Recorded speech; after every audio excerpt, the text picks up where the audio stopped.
सनातन धर्म ज्ञान गंगा चैनल में आप सभी का स्वागत है। मेरे प्यारे कृष्ण भक्तों, आप सभी को जय श्री कृष्णा।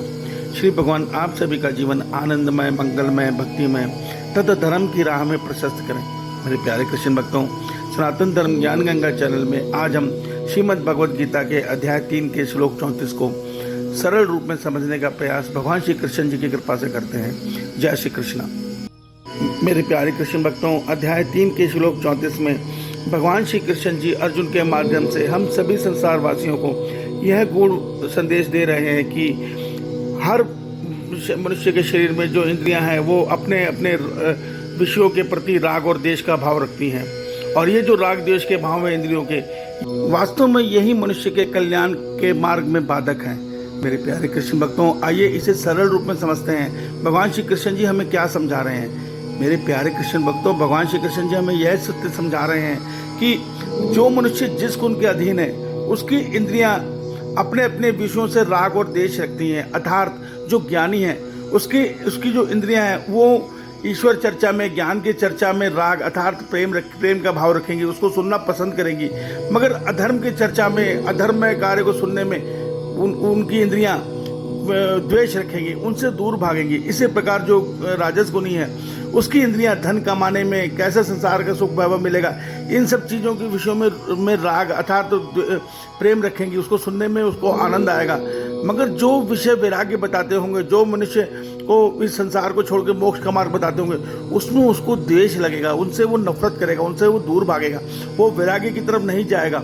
इसी प्रकार तामसिक उनकी जो इंद्रियां हैं वो भी अपने अपने विषयों की तरफ राग और द्वेष का भाव रखती हैं।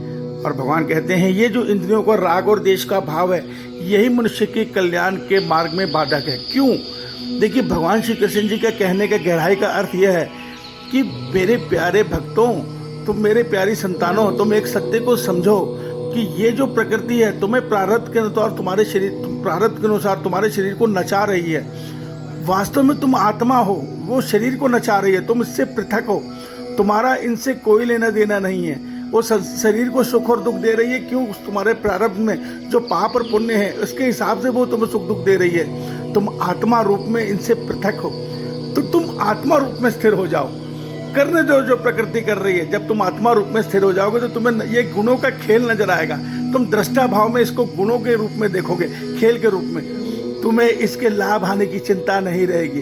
तुम्हारा राग और द्वेष समाप्त हो जाएगा, क्योंकि तुम्हारा जो राग था, तुम जैसे ज्ञानी समझता है कि मैं अधर्म में कार्य क्यों करूं, मगर आप एक सत्य समझिए, क्या वो अधर्म में कार्य कौन कर रहा है? वो मनुष्य थोड़े ना कर रहा है। वो अधर्म में कार्य परमात्मा की प्रकृति उस मनुष्य को नीचे गिराने के लिए करवा रही है, क्योंकि उसके प्रारब्ध ऐसे हैं, उसको पशु की टोनी में जाना है।